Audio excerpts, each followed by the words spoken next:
더 나은 내일을 준비하는 시간 KBS 1라디오 김성환의 시사야. 80년 만에 기록적인 폭우가 내리면서 서울 곳곳이 물에 잠기고 열차 운행에 차질이 생기는 등 피해가 잇따랐습니다. 하지만 비구름대가 계속 발달하고 있어서 당분간은 폭우에 대한 대비를 철저히 해야 한다고 하는데요. 왜 중부 지역에 폭우가 집중되고 있는 건지, 또 얼마나 더 오게 될지 이재정 K웨더 예보팀장 연결해서 얘기 나눠보도록 하겠습니다. 팀장님 안녕하십니까? 네, 안녕하세요. 네, 이게 제가 80년 만에 기록적인 폭우 이렇게 표현했는데 어떤 신문은 뭐 100년 만이더라, 아니면 또 더 길다더라. 좀 여러 가지 이제 얘기들이 나오고 있는데요. 이게 얼마 만에 이렇게 비가 많이 내렸다고 봐야 되는 겁니까? 네, 어제 수도권을 중심으로 매우 강하고 많은 비가 집중되었는데요. 예. 서울 동작구 같은 경우에는 1시간 동안에 141.5mm의 매우 강한 비를 동반하며 어제 하루 동안 381.5mm의 기록적인 폭우를 기록했습니다. 1시간 강수량으로는 1942년 8월 5일 1시간 동안 내린 118.6mm를 넘는 기록이었고요. 네. 이 강수량을 기준으로는 1920년 8월 2일에 기록한 354.7mm를 넘는 매우 많은 양이었는데요. 평년 서울 지역의 8월 강수량이 348.2mm이니까요. 평균적으로 8월 한 달 동안 서울 지역에 내리는 비보다 많은 양이 어제 하루 동안 내렸다고 볼 수 있겠습니다. 그러면 시간당 강수량으로 따지면은 80년만, 그리고 하루에 내린 비의 양으로 따지면은 100년만, 뭐 이렇게 얘기를 하면 되겠네요. 네, 맞습니다. 이 지역별 편차도 굉장히 컸어요. 이게 이럴 때마다 좀 느끼는데 서울 강남과 강북이 다르고 강남 지역에 있는 경우에도 다 각각의 지역별로 지금 강수량이 다르거든요. 뭐 영등포구하고 동작구에 내린 강수량 차이가 굉장히 크던데 왜 이렇게 차이가 많이 나는 겁니까? 네, 어제 기록적인 폭우가 내리는 동안에 서울의 자치구 안에서도 강수량의 차이가 매우 크게 나타나는데요. 예. 어제 하루 동안 동작구가 앞에서 말씀드렸던 바와 같이 381.5, 서초구 354.5, 금천구 342.5mm 등 한강 이남을 중심으로는 300mm가 넘는 매우 많은 비가 내린 반면에 은평구 같은 경우에는 87.5, 노원구와 성북구는 100mm 등 한강 이북을 중심으로는 상대적으로 적은 비가 내렸습니다. 이렇게 지역별로 강수량의 편차가 크게 나타난 원인은 남북으로 매우 좁고 동서로는 길게 발달한 비구름대의 영향을 받았기 때문입니다. 그렇다 하더라도 서울 정도 면적이 안 돼요, 구름대가? 네, 잘 못 들었습니다. 그러니까 구름대가요, 폭이 서울 면적보다도 더 좁아요. 그 구름대의 폭 자체가 어제 같은 경우에는 30에서 한 50km 정도였는데 그 중심이 어디에 위치하느냐에 따라서 어제 같은 이제 한강 이남 쪽으로는 보다 많은 강수량을 기록하게 되었고요. 그 중심에서 좀 벗어난 한강 이북 지역 같은 경우는 상대적으로 적은 비가 내리게 되었습니다. 중심이 어디에 있느냐에 따라서 이렇게 큰 차이가 날 수 있다는 말씀이군요. 네, 맞습니다. 근데 어제도 주로 이제 퇴근 시간대에 폭우가 쏟아졌는데 오늘도 좀 비슷한 패턴이 있는 것 같기도 해요. 오늘 강수량은 어떻습니까? 네, 퇴근길 무렵부터 서울을 비롯한 수도권의 비가 다시 강해지기 시작했는데요. 오늘 내린 비의 양은 양평 용문산이 287mm로 가장 많은 가운데 화성 온평 271.5, 여주 삼북이 250mm를 기록 중에 있고요. 서울 지역을 봤을 때는 어제 비의 양이 상대적으로 적었던 은평구가 183mm로 가장 많이 내린 가운데 도봉이 173.5, 강북이 135mm 등 오늘은 한강 북쪽을 중심으로 상대적으로 많은 비가 내렸습니다. 근데 예년 이맘때하고 비교하면요, 보통 한 7월에 장만 다 끝나고 7월 말부터 8월 중순 넘어갈 때까지는 무더위가 찾아왔던 것 같거든요.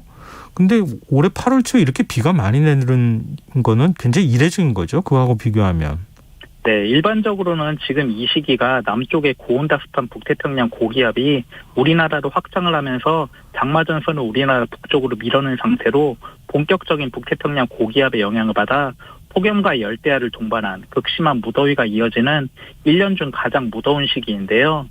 물론 지금 이 시기에도 저기압의 통과로 인해 많은 비가 내릴 때가 있긴 했었지만 올해와 같이 남쪽과 북쪽 기단의 경계를 따라 만들어진 이 정체전선의 영향으로 이렇게 많은 비가 내리는 것은 매우 이례적이라고 할 수 있겠습니다. 그런데 기상청은요, 분명 장마가 끝났다고 발표했었거든요. 근데 이번 그러면 정체 전선이 계속 머물면서 비가 이렇게 많이 뿌리는 거, 이거는 2차 장마나 또는 가을 장마 이렇게 불러도 되는 겁니까? 네, 이번 비는 가을 장마라고 불리는 2차 장마로 볼 수 있는데요. 통상 6월 하순부터 7월 하순까지 이어지는 1차 장마와는 분명히 다릅니다. 북태평양 고기압이 우리나라로 확장을 하면서 정체전선을 우리나라 북쪽으로 밀어내며 장마가 끝나고 나면 그에 따라 확장한 북태평양 고기압의 영향을 받으며 우리나라는 본격적인 무더위가 찾아오게 되고요. 늦여름에 접어들면서 북태평양 고기압의 세력은 점차 약해지는 반면에 북쪽에 상대적으로 차고 건조한 공기가 우리나라로 이동을 하게 돼 그 경계를 따라 다시 정체전선이 만들어지게 됩니다. 그게 통상적으로는 8월 말쯤부터 나타나기 마련인데요. 올해 같은 경우에는 북쪽의 찬 공기가 예년보다 조금 이르게 확장을 하면서 가을 장마, 즉 2차 장마가 조금 이르게 나타나게 됐습니다. 근데 보통 가을 장마가 오면요, 야행성을 띠거나 아니면 국지성 폭우가 있다거나 이런 특성을 동반하는 겁니까? 아니면 이번이 특별한 겁니까? 네, 어제도 그렇고 오늘도 그렇고 퇴근 시간 무렵에 해가 지고 난 다음부터 비가 본격적으로 강해지기 시작했는데요. 낮 동안에는 지면이 가열됨에 따라서 공기가 위로 향하는 그 힘이 작용하기 때문에 그 공기 벽에 막혀서 비구름을 발달시킬 수 있는 수증기의 공급이 원활하지 않게 됩니다. 그런데 밤에 접어들면서부터는 지면이 식게 되고요. 그에 따라서 공기의 벽이 약해지거나 나타나지 않게 됩니다. 이에 따라서 수증기의 공급이 낮보다는 보다 원활해지게 되고요. 예. 이에 따라서 비구름이 낮보다는 보다 폭발적으로 발달할 조건을 갖추게 됩니다. 또 어제 비 내리는 거 보고 많은 분들이 트라우마라고 해야 될까요? 깜짝 놀랐거든요. 근데 언제까지 이렇게 비가 내릴까 사실 걱정스러워요. 네, 지금 어제와 오늘 서울을 비롯한 수도권을 중심으로 기록적인 폭우를 남긴 비구름대는 중북부 지방을 오르내리고 있는데요. 남북으로 그 폭이 매우 좁고 동서로 길게 만들어진 비구름대가 남쪽과 북쪽에 위치한 두 기단의 세력에 따라 이동을 하고 있고요. 이 비 자체는 현재 예상으로는 모레 정도까지 이어질 것으로 예상을 하고 있습니다. 모레요? 네, 그렇습니다. 지금 그 여의도를 기준으로 해서 말씀드리면 밖에 비가 굉장히 많이 내리고 있다고 하거든요. 또 이렇게 지금 지역별로 이렇게 비가 한꺼번에 쏟아지는 현상이 계속 반복되겠죠, 아무래도? 네, 앞으로도 지금 말씀하신 것 같이 지역적으로 그 강수량의 편차는 매우 크게 나타날 것으로 예상을 하고 있고요. 또 구름대의 이동이 워낙에 지금 현재 느린 상태를 보이고 있기 때문에 네. 시간당 지역에 따라서 많게는 50에서 100mm의 국지성 집중호우가 모레까지는 나타날 가능성이 높다고 보셔야 될 것 같습니다. 그럼 중부지방을 기준으로 했을 때는 모레까지 이렇게 되는 거고, 그 다음에는 좀 비구름대가 남부지방으로 옮겨갈 거다 이런 얘기도 있거든요. 네, 사실상 수도권을 비롯한 중북부 지역 같은 경우는 내일 오전까지가 이번 비의 지금 가장 큰 고비가 될 것으로 예상을 하고 있고요. 예. 비구름대가 조금 남쪽으로 이동을 해 나가면서 내일부터는 충청과 전북 그리고 경북 지역을 중심으로 이번 비의 중심이 위치할 것으로 예상을 하고 있습니다. 그러면 이번에 그 가을 장마가 이번 주까지 이어지다가 그럼 그 다음에 폭염이 찾아오는 겁니까? 아니면 더위가 한풀 그냥 꺾이게 되는 겁니까? 우선 더위는 한풀 꺾일 것으로 예상을 하고 있고요. 예. 비가 일시적으로 소강 상태를 보이다가 현재 예상으로는 15일 광복절 오후 정도부터 해서 다시 북쪽부터 해서 다시 비가 내릴 것으로 예상을 하고 있습니다. 또 내려요, 비가? 네, 맞습니다. 지금 본격적인 휴가철인데요. 7호 태풍 무란이 발달하고 있다 이런 얘기도 들리고 있던데, 그럼 비가 또 내린다고 하면 8월 내내 또 태풍까지 올라오면 비가 내리는 거 아닙니까?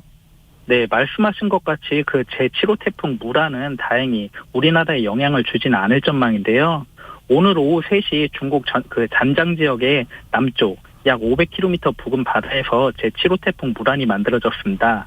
다행히 이 태풍의 세력은 지금 현재 강하지 않은 상태로 약한 소형급의 세력을 유지한 채 내일 오후 같은 경우에는 중국 잔장 부근을 지날 것으로 예상을 하고 있고요. 모레 오후에는 베트남 하노이 부근으로 상륙한 뒤에 그 세력이 점차 더욱더 약해져 우리나라에 이번 제7호 태풍 무란의 영향은 없을 것으로 예상을 하고 있습니다. 그럼 언제쯤이면 날씨 좋아지는 겁니까? 지금 예상으로는 다음 주 초반까지는 계속적으로 맑은 하늘을 보기는 조금 어려울 것으로 예상을 하고 있습니다. 다음 주 초반요? 네, 맞습니다. 그 다음도 사실 뭐라고 얘기하기는 있지 않겠습니까? 아무래도 좀 여름철 그 기상 같은 게 좀 워낙에 좀 유동적인 부분이 있기 때문에 네. 지금 현재로서는 지금 다음 주 초반 정도까지 예상을 할 수가 있을 것 같고요. 예. 다음 주 초반 정도까지는 아무래도 좀 국지성 집중 호우에 대비를 잘 하셔야겠을 거예요. 잘 해 주셔야겠습니다. 네, 알겠습니다. 올 날씨 좋은 8월 하늘을 좀 보기 쉽지 않은 거 아닌가 이런 걱정이 드네요. 말씀 듣다 보니까. 네, 오늘 말씀 고맙습니다. 네, 고맙습니다. 네, 지금까지 이재정 K웨더 예보팀장이었습니다.